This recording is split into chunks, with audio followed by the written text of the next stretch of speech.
Hace poco más de 2000 años, en este lugar sucedió algo extraordinario, algo que la ciencia no comprende y que ha tocado el corazón de millones de personas. Sígame y le contaré otra asombrosa historia.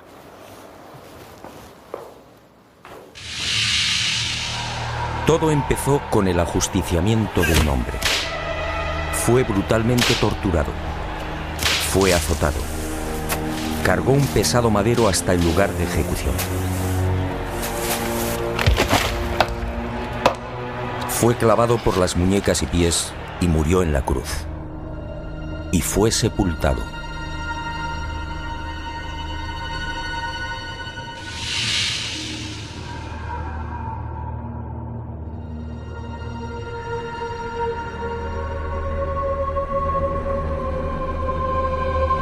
Y sus restos fueron envueltos en un lienzo de lino. Y al poco de morir, algo singular y extraordinario acaeció en el interior de la sepultura.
Y al poco de morir, en efecto, algo singular y extraordinario acaeció en la sepultura.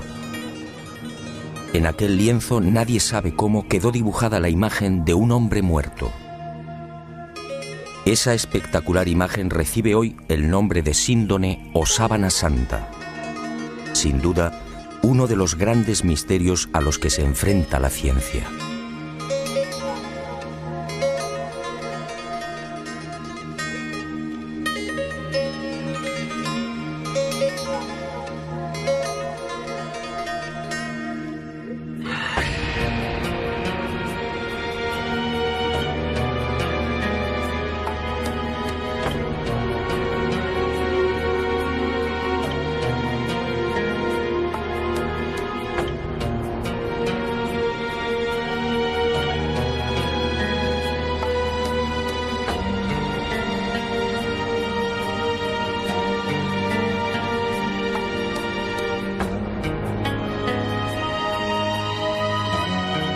Tras aquel enigmático y trascendental suceso que los creyentes en Jesús de Nazaret identifican con la resurrección, el lienzo de lino desaparece y se ve envuelto en toda clase de leyendas y rumores. Eusebio de Cesarea, por ejemplo, insinúa que la sábana fue sacada de Jerusalén antes del asedio por las legiones romanas de Tito.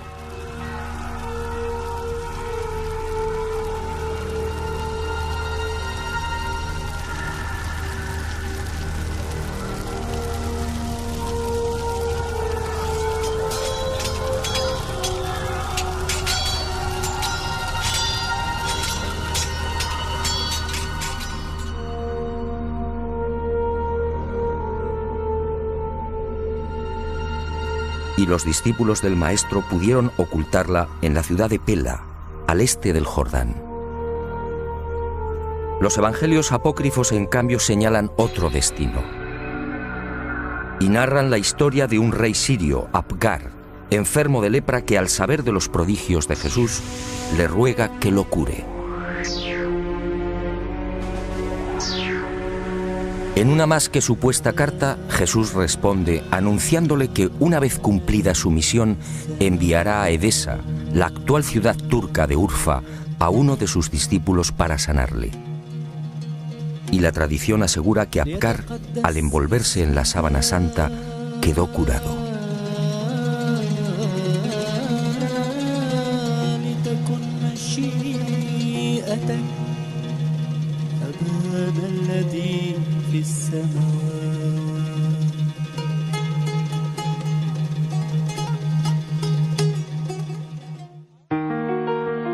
Al margen de estas leyendas, lo que parece más probable es que el lienzo terminara saliendo de Jerusalén por simples razones de seguridad. Como es sabido, la ley mosaica prohíbe el contacto con cadáveres o con restos funerarios. Este era el caso de la sábana santa. En opinión de muchos exégetas, los discípulos de Jesús, al hacerse con el lienzo mortuorio, se vieron en la necesidad de trasladarlo lejos de Israel, ocultándolo en alguna de las nacientes comunidades cristianas de Asia Menor. Y Edesa fue el lugar elegido, quién sabe si por la protección del mítico rey Apgar.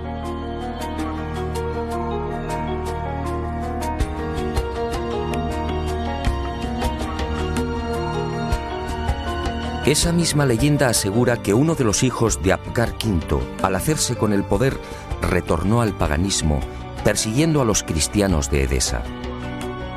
Y la sábana fue escondida en el interior de la muralla, sobre la puerta occidental. Después, durante siglos, silencio. Y en el año 525, al fin, una nueva pista.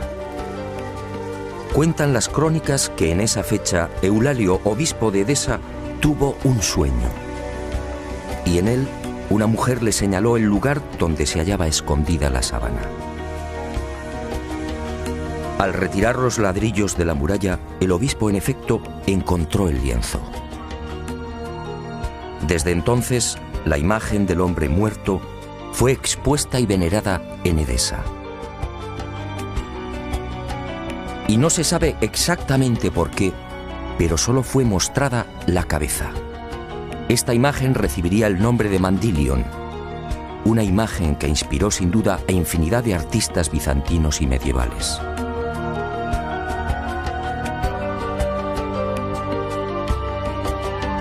Y durante 400 años el lienzo permaneció en Edesa, pero su fama llegó hasta los confines de la cristiandad.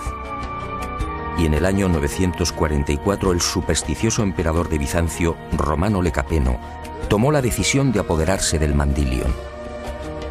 Suponía que así, con la sábana en su poder, obtendría la protección divina. Y un poderoso ejército rodeó Edesa. La sagrada reliquia una vez más sería causa de muerte y sufrimiento. Finalmente, Edesa se rindió y el Mandilion entró triunfante en Constantinopla. Era el 16 de agosto del 944. Allí, en la iglesia de Santa María de Blanquernas, fue expuesta a los fieles todos los viernes. Robert de Clary, soldado y cronista de la mal llamada Cuarta Cruzada, dejó testimonio de ello. Había en Constantinopla, entre otros, un monasterio que se llamaba Nuestra Señora Santa María de Blanquernas, donde se conservaban las síndones en que nuestro Señor fue envuelto, que cada viernes se mostraba vertical, de modo que se podía ver bien la figura de nuestro Señor. Y de nuevo la guerra y el fanatismo religioso silenciaron el ya arduo peregrinaje de la sábana. En la noche del 9 al 10 de abril de 1204, los cristianos atacan Constantinopla. La ciudad arde y la síndone desaparece. No existen documentos que certifiquen su nuevo destino y los nuevos propietarios, pero todo señala a los caballeros templarios como los custodios del lienzo, al menos durante un siglo. No es ningún secreto que la Orden del Temple se funda, entre otras razones, para tratar de reconquistar Tierra Santa y, sobre todo, para poner a salvo determinados símbolos y objetos religiosos. Entre los más importantes, el cáliz de la Última Cena, el Arca de la Alianza y, sobre todo, la Sábana Santa.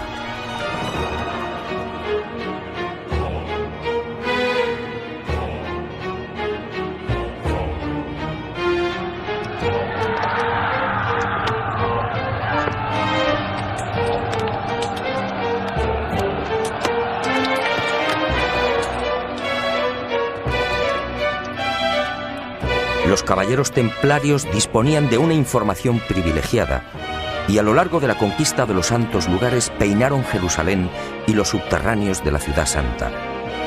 En especial, los túneles y cámaras secretos de lo que fue el primero y segundo templos de Salomón. ¿Encontraron lo que buscaban? En mi opinión, nunca hallaron el Santo Grial o el Arca, pero sí la Sábana Santa.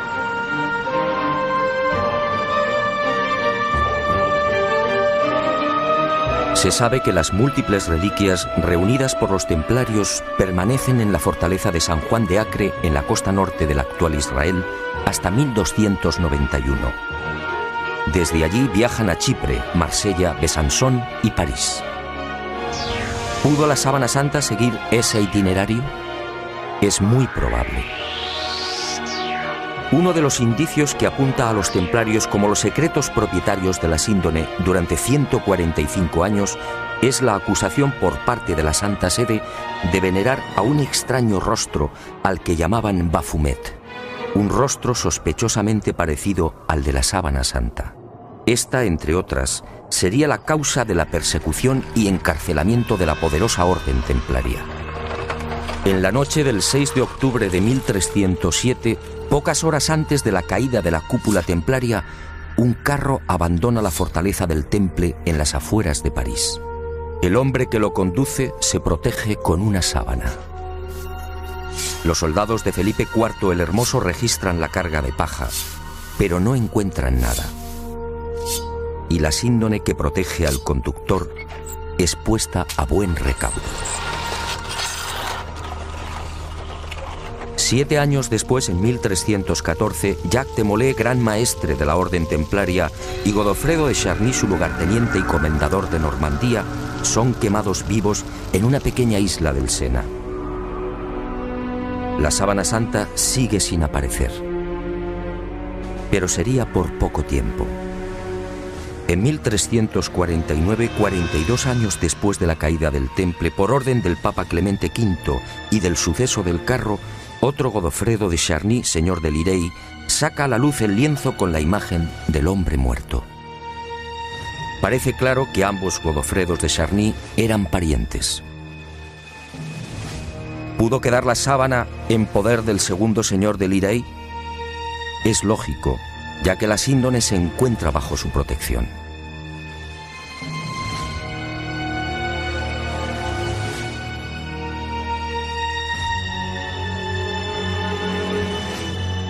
Y el sagrado lienzo es expuesto de nuevo a la veneración pública. Pero el azaroso peregrinaje de la síndone no ha terminado. Unos 60 años más tarde, en 1415, Margarita de Charny, nieta de Godofredo y casada con el señor de San Hippolyte-sur-le-Duc, retira la sábana de la colegiata de Lirey. Tiene miedo a los pillajes que ha generado la Guerra de los 100 años. Y el lienzo es trasladado al castillo de San Hippolyte. Al enviudar, la pésima situación económica de Margarita le obliga a exponer la sábana, obteniendo así algunos dineros.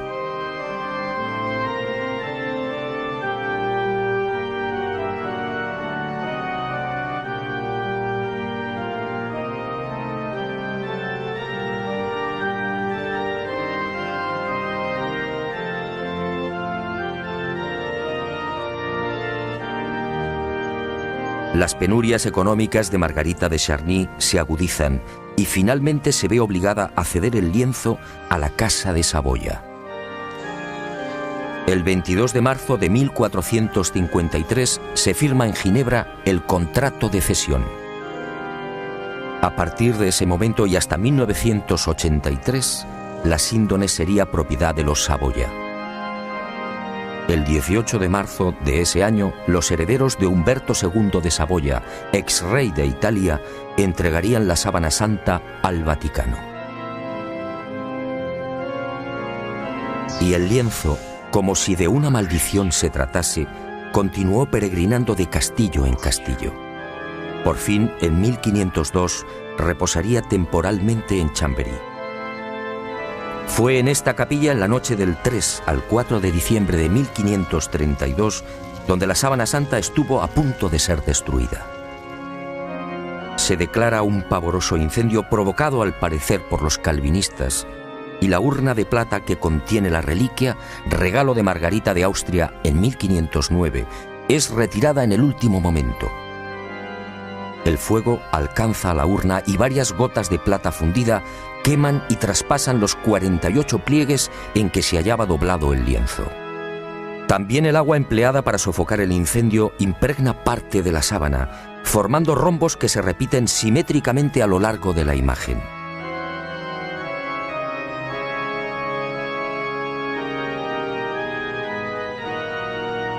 Y las monjas clarisas de Chambéry remiendan los desperfectos y cosen un forro en la parte posterior del lienzo.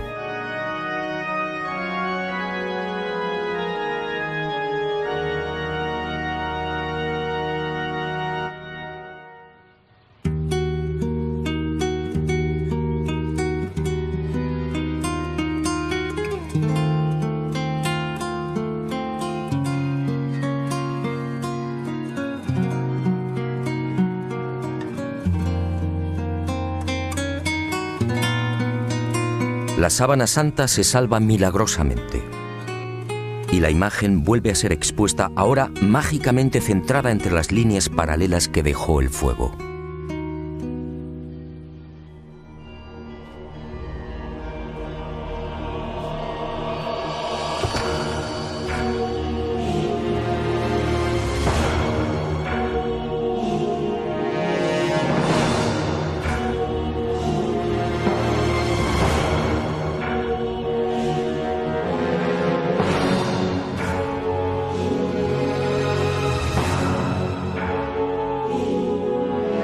Y el peregrinaje de la síndone toca a su fin. En 1578 se declara una epidemia de peste en Milán. San Carlos Borromeo, entonces cardenal de la ciudad italiana, hace una solemne promesa.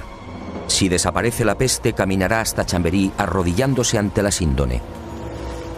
La epidemia remite y el cardenal se dirige a Francia.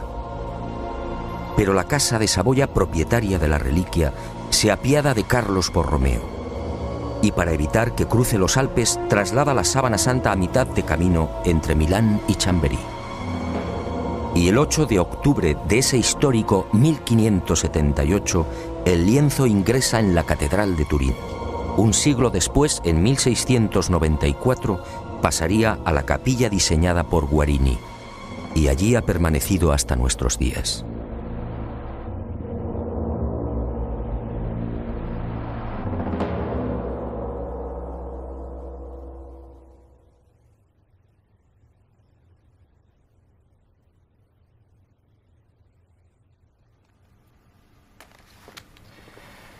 Evidentemente, a la vista de estos testimonios históricos, nadie debería dudar de la autenticidad de la sábana santa. Aún así, en septiembre de 1988, una noticia conmocionó al mundo. El carbono 14 arrojó una datación sorprendente. El tejido analizado, según dijeron, era medieval.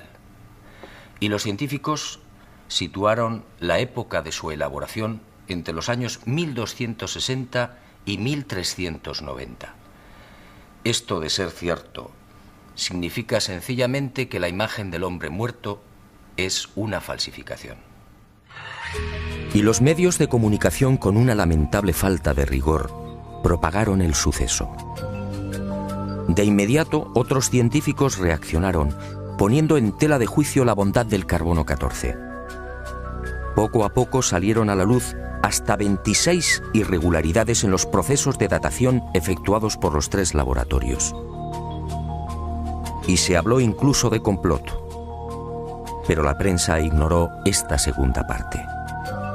Naturalmente, las fechas obtenidas por el carbono 14 indignaron a historiadores y científicos que llevaban más de 20 años dedicados al estudio de la síndone. Repasemos algunas de estas investigaciones.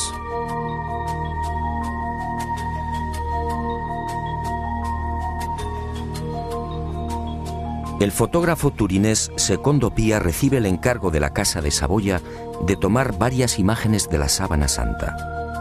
Son las primeras fotos de la síndone. Al revelar las enormes placas, el fotógrafo queda perplejo. Los negativos en realidad son un positivo. Y el mundo contempla por primera vez el auténtico rostro y la imagen real del hombre muerto. La síndone, por tanto, es un negativo fotográfico. ¿Había fotógrafos en los siglos XIII y XIV? Un primer grupo de expertos examina la síndone y toma muestras de los hilos de lino. Nuevas sorpresas. No hay pintura, tintes ni pigmentos. Nadie se explica la formación de la imagen. El profesor Raes del Instituto de Tecnología Textil de Gante analiza estos hilillos y descubre con el microscopio la presencia de fibras de algodón. En Europa no se tejió el algodón hasta finales del siglo XV. La síndone, además, fue tejida a mano y con una textura denominada espina de pescado, una modalidad que llegaría al viejo continente en ese mismo siglo XV. El lienzo, en definitiva, según Gilbert Raes, es idéntico a los confeccionados en el Medio Oriente en el siglo I. Y surge otra inevitable pregunta. ¿Cómo se las ingenió el falsificador de los siglos XIII o XIV para introducir en la urdimbre unas fibras de algodón todavía desconocidas en Europa? Médicos y antropólogos examinan también la figura del hombre muerto. Lo que ven les llena de admiración. Aquel varón de claro perfil caucásico fue un atleta.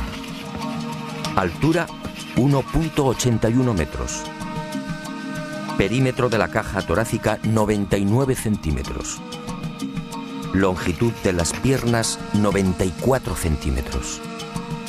Extremidades superiores 82 centímetros. Altura de los hombros, medida entre los puntos acromiales, 45 centímetros. Perímetro máximo de las rodillas, 42 centímetros. Peso total alrededor de 80 kilos. Peso aproximado del cerebro, 1.492 gramos. Rostro estrecho, con rasgos semíticos. Raza blanca. En suma, un ejemplar casi perfecto de una extraordinaria belleza.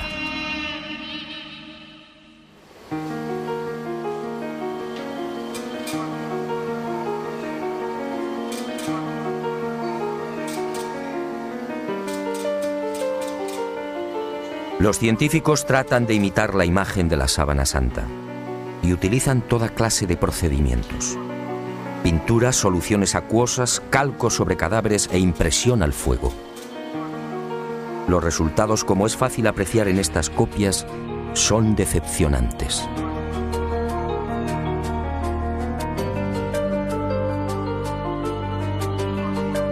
Ninguna de las imágenes obtenidas presenta la belleza, serenidad y perfección del hombre muerto.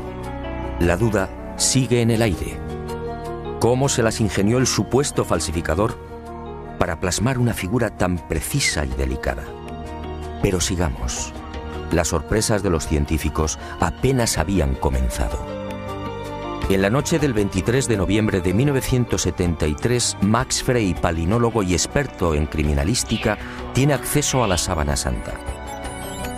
Toma muestras del polvo adherido al lino y las analiza al microscopio electrónico.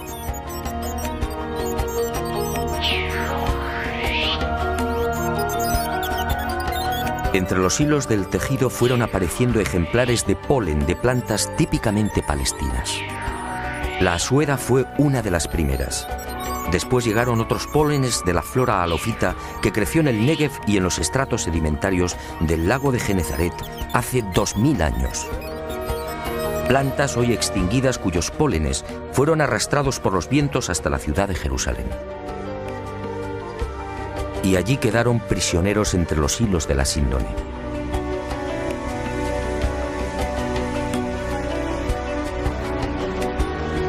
Después descubrió el polen del Linum mucronatum, una planta exclusiva de Turquía, otros 9 pólenes de la región de Anatolia y 12 especies que crecen en Francia e Italia. En total 22 pólenes que certificaban el peregrinaje de la Sábana Santa por Israel, Edesa, Constantinopla, Francia e Italia. En otras palabras, lo que ya sabíamos por la historia.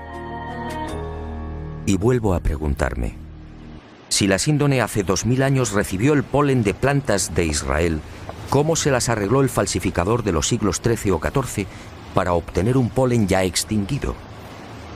¿Cómo pudo seleccionarlos si el microscopio no estaba inventado?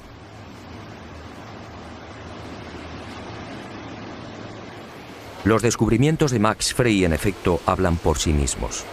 La presencia del polen debería de haber sido más que suficiente para silenciar a cuantos negaban la autenticidad de la síndone. Pero el carbono 14 siguió eclipsando estos aplastantes hallazgos científicos. Tampoco era de extrañar al tratarse de la supuesta imagen de un dios. Si la síndone hubiera contenido la figura de Napoleón o de Ramsés II, el enigma se habría zanjado rápidamente. También en 1973 se llegaron a otras no menos interesantes conclusiones. En la Sábana Santa no hay un solo indicio de putrefacción. ¿Cómo era posible? Si la imagen era el resultado de la aplicación a la tela de moléculas orgánicas, bien de origen natural o artificial, ¿cómo explicar que el intenso calor generado por el incendio de Chambéry no hubiera modificado su color? Incluso las zonas que estuvieron en contacto con las gotas de plata fundida conservan la misma tonalidad y densidad que el resto. De haber sido una falsificación, esas regiones aparecerían claramente alteradas y descoloridas. Y la ciencia prosiguió su espectacular avance. En octubre de 1978, un nutrido grupo de científicos tuvo acceso a la síndone. Era el proyecto STURP, la mayor parte perteneciente a la NASA. Y la Sábana Santa fue sometida a una minuciosa y amplísima batería de experimentos científicos. Los resultados, una vez más, impresionaron a los especialistas. Veamos algunos de ellos. En la imagen del hombre muerto se observan numerosos coágulos, manchas y reguerillos de sangre. Pues bien, nadie logró explicar por qué esos coágulos aparecen intactos y con los bordes perfectamente definidos. Si aceptaban la hipótesis del robo del cadáver, dichas manchas tendrían que haber sufrido las lógicas roturas y desflecados. Al introducir un escáner entre el lienzo y el forro cosido por las monjas clarisas de Chambéry, se observó que la sangre había penetrado también en el reverso del lienzo. Aquella sangre era del grupo AB, muy común entre los judíos. Las diferentes analíticas y pruebas hematoscópicas demostraron la presencia en la imagen de sangre venosa y arterial, así como de la albúmina del suero sanguíneo. Y el veredicto del carbono 14 quedó nuevamente en ridículo. ¿Qué falsificador de los siglos XIII o XIV tenía la capacidad para aislar y distinguir el grupo AB o la sangre venosa del arterial? Como es sabido, mucho después, en el siglo XVI, el español Miguel Servet fue condenado a la hoguera por asegurar, entre otras cosas, que la sangre circulaba. Y los científicos volvieron a comprobar lo que ya se sabía: ni rastro de pintura ni de pigmentación alguna. Aquel supuesto falsificador efectivamente tuvo que ser un genio. Otra de las sorpresas llegó al explorar los hilos. En este tipo de tejido, cada hilillo está integrado por unas 200 fibras. Vistas al microscopio parecen cañas de bambú. Pues bien, De esas 200 fibras, solo 2 o 3, las más superficiales, aparecían chamuscadas. Solo 2 o 3 eran las responsables de la formación de la imagen. En un primer momento, los científicos atribuyeron el abrasamiento de las hebras superficiales a una misteriosa y desconocida radiación. Una energía intensa y brevísima. Solo así podía explicarse una imagen tan superficial. Después, al examinar las fibras con el microscopio de contraste de fases, se percataron de algo mucho más sutil. Las hebras en realidad no estaban quemadas. Las fibras habían sido deshidratadas, es decir, envejecidas y oxidadas en centésimas de segundo. En suma, se habían vuelto amarillas exactamente igual que amarillea el lino con el paso del tiempo. El resto de las fibras, sin embargo, conservaba la frescura y el color más claro, propios de un lino no envejecido artificialmente. Lo que los ojos aprecian en la síndone, por tanto, no es otra cosa que un cambio de tonalidad en las referidas fibras superficiales. Increíble, sí. La imagen del hombre muerto, según los científicos, tiene su origen en un singular mecanismo de envejecimiento. Dos de los científicos del proyecto Sturm, los entonces capitanes de las Fuerzas Aéreas norteamericanas, Jackson y Jumper, serían los descubridores de otra de las singularidades de la imagen de la sábana santa de Turín. Al detectar aquella anomalía, sus esquemas mentales se vinieron abajo definitivamente. Trabajando con las computadoras, se percataron de algo aparentemente imposible. La imagen era tridimensional. Al contrario de lo que sucede con una fotografía normal y corriente, la imagen del hombre muerto conservaba una información subterránea, solo detectable con los ordenadores. Aquella no era una imagen plana. La intensidad luminosa de cada punto era distinta y dependía de la distancia del cuerpo al lienzo. El hallazgo fue tan asombroso que los capitanes repitieron el experimento una y otra vez, utilizando incluso voluntarios envueltos en sábanas. El microdensímetro escandidor y el VP8, la computadora utilizada para la recepción y recomposición de los millones de dígitos, arrojaron siempre el mismo resultado. Las zonas del lienzo que tocaban el cadáver, la nariz por ejemplo, disfrutaban de una luminosidad superior a las que se hallaban más alejadas del cuerpo. Nuevo mazazo al carbono 14. Que se sepa, solo en el siglo XX y con dificultades fue posible la maravilla de la tridimensionalidad. En el transcurso de estos experimentos, Jackson y Jumper fueron a descubrir otro singular detalle. Al examinar las espaldas del hombre muerto, comprobaron que los músculos dorsales y deltoides aparecían extrañamente abombados. Esto llevó a los científicos a la siguiente deducción. Durante el proceso de formación de la imagen, el cadáver tuvo que permanecer inmóvil e ingrávido, es decir, en el aire. Y a Jackson y Jumper les corresponde también el descubrimiento de la primera pista de un hallazgo que me atrevo a calificar de definitivo y que fija la fecha de la aparición de la imagen. Ocurrió mientras trabajaban con la tridimensionalidad. De pronto, sobre los ojos descubrieron dos círculos. ¿Se trataba de monedas? Esa justamente era la costumbre judía en los enterramientos próximos al sábado. Los párpados del difunto eran cerrados y sobre ellos se depositaban sendas monedas. Al poco, el padre Filas, jesuita norteamericano, redondeó el descubrimiento. Sus pesquisas entre los más destacados numismáticos dieron fruto. Las letras que se leen en uno de los círculos, Ukai, eran idénticas a las que presentan los leptones, unas pequeñas monedas de bronce de 2 gramos de peso y 15 milímetros de diámetro. Unas monedas acuñadas por Poncio en la provincia romana de la Judea entre los años 29 al 32. Ukai era parte de la leyenda Tiberiu Caesaris, es decir, de Tiberio César, el emperador que gobernaba en el año 30, fecha de la muerte de Jesús de Nazaret.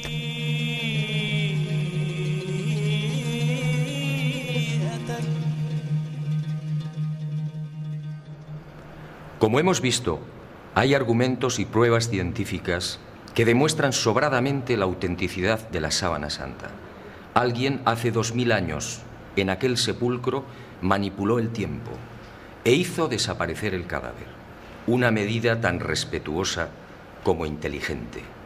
¿Imagina usted lo que habría sucedido si la humanidad hubiera conservado los huesos de Jesús de Nazaret?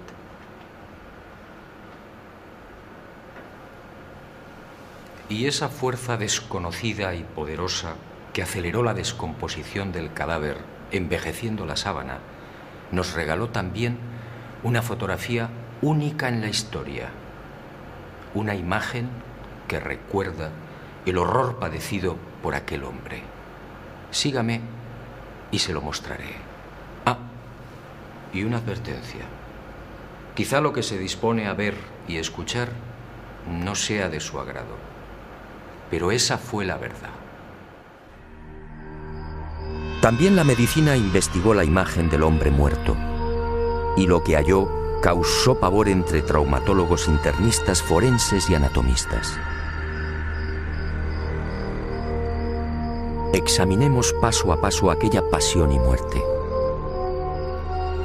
Cercana a la medianoche del jueves al viernes, aquel hombre se retiró a lo más frondoso del olivar. Y una profunda angustia lo clavó a tierra. El fortísimo estrés y quizá el miedo provocaron un singular fenómeno en su piel, la hematidrosis, un sudor sanguíneo que empezó a debilitarlo. Las manchas de sangre, en efecto, cubren toda la imagen.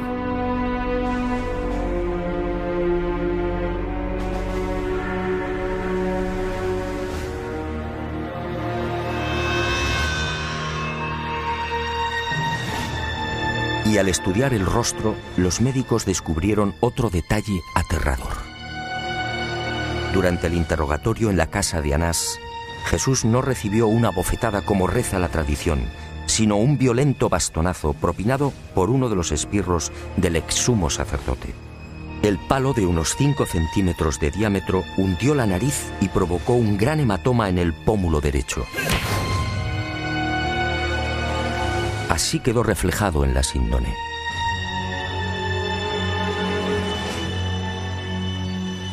Pero lo peor estaba por llegar. Al examinar las imágenes frontal y dorsal, patólogos y forenses palidecieron. Aquel hombre había sido flagelado brutalmente. Algunos expertos han contado 120 golpes. Otros creen que recibió alrededor de 200. Golpes secos, potentísimos, que afectaron incluso a los testículos y al coxis.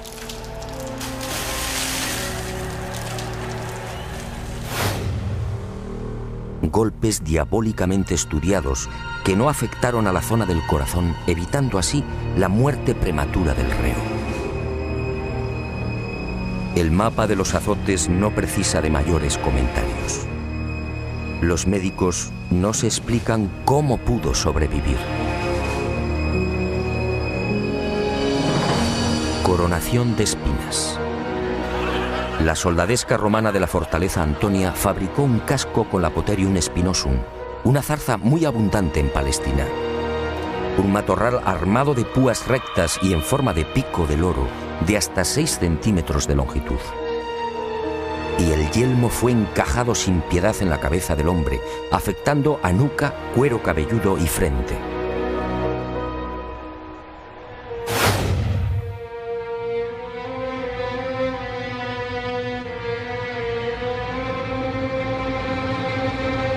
La hemorragia y el dolor fueron igualmente intensísimos.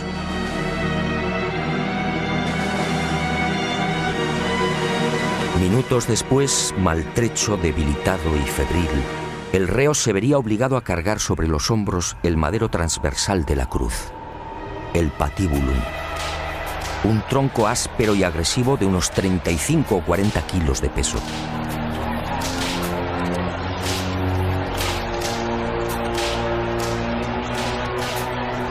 Fue amarrado con una cuerda que a su vez, tras rodear el tobillo, lo vinculó a los 2 terroristas que lo acompañaban hasta el lugar de ejecución.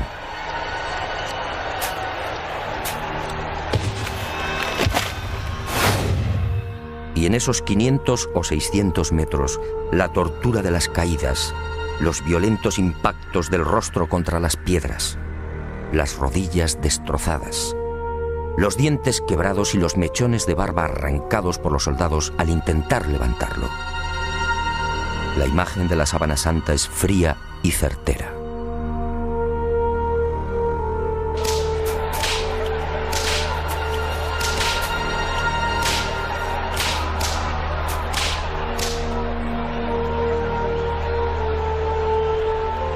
Sí, algo falló.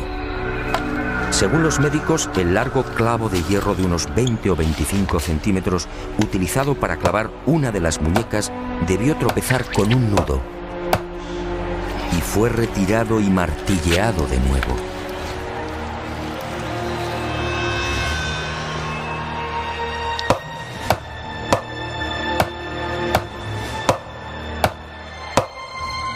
El hombre de la sábana fue atravesado no por las palmas de las manos, sino por las muñecas, bien por el llamado punto de Destot o por la articulación radiocubital inferior. Los clavos rozaron el nervio mediano y provocaron la contracción de los dedos pulgares. Por eso no aparecen en la síndone.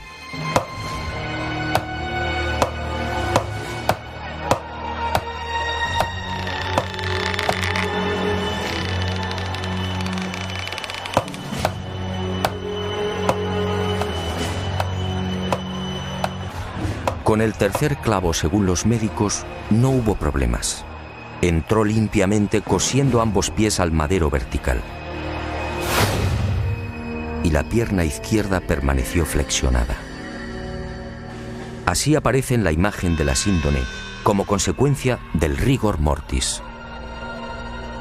El final se acerca y el suplicio va alcanzando unos límites difíciles de imaginar. El reo necesita respirar. Para ello solo dispone de un sistema: apoyarse en el clavo de los pies y alzarse a pulso milímetro a milímetro, con la ayuda de los clavos que perforan las muñecas. El corazón bombea desesperadamente, alcanzando hasta 180 pulsaciones por minuto. A los 10 o 12 minutos, pérdida de conocimiento. Pero el hombre se recupera. Nueva lucha para obtener un poco de oxígeno. La tetanización gana la batalla. Las piernas quedan inutilizadas. Ahora solo puede alzarse con el auxilio de las muñecas y músculos de los hombros.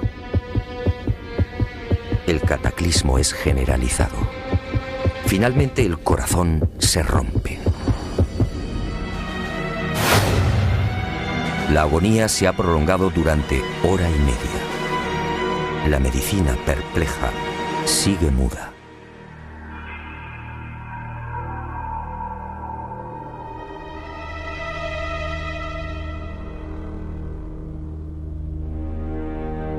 Pero el espanto y la humillación no han concluido. Uno de los soldados alancea el costado derecho del crucificado. Los médicos exploran la síndone y se muestran de acuerdo.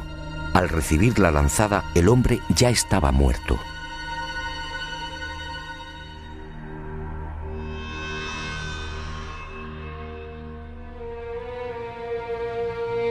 La lanza resbaló por encima de la sexta costilla, atravesó pulmón y corazón y abrió la aurícula derecha. Y manó sangre y agua. Sangre de la vena cava superior. Agua o líquido seroso del pulmón. Después, en el descendimiento o en el traslado al sepulcro por efecto de la gravedad, la vena cava inferior se vació igualmente.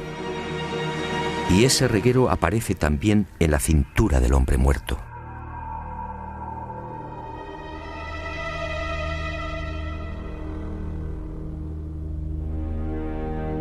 Y llegamos a una de las preguntas clave. ¿Quién era este hombre? ¿Se trataba de Jesús de Nazaret? Los especialistas en cálculo de probabilidad matemática han sido rotundos. Según Paul de Gail, ingeniero y jesuita francés, la posibilidad de que no fuera Jesús es de 1 contra 225.000 millones. En palabras del médico italiano Tino Zeuli, esta probabilidad es la misma que tiene una piedra de convertirse en pájaro y salir volando.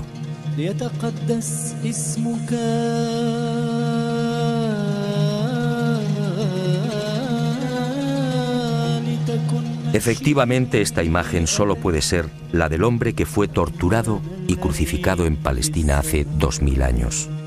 Jesús de Nazaret. Y ahí surge una nueva y escalofriante posibilidad. Algún día, a no tardar, la ciencia estará en condiciones de extraer de la sangre de la sábana santa una muestra de ADN. Entonces el mundo podría asistir a la clonación de aquel hombre muerto. La clonación de Jesús de Nazaret. Decenas o cientos de cuerpos físicamente idénticos al del Maestro.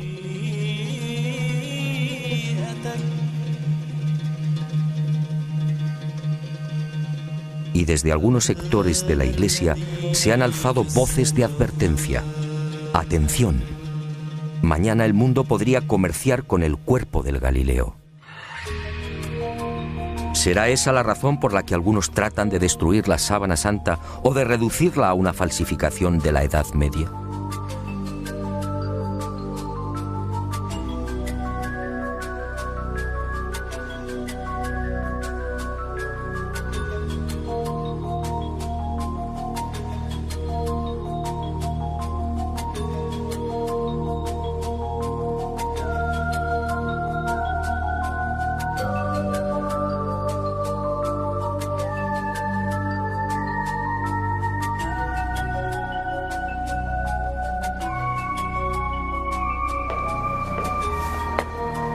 Ahora lo sé. Jesús de Nazaret, mi Dios y Creador, se guardó un as en la manga. Un as para los escépticos, el as de la resurrección. Algo que felizmente también le pasará a usted.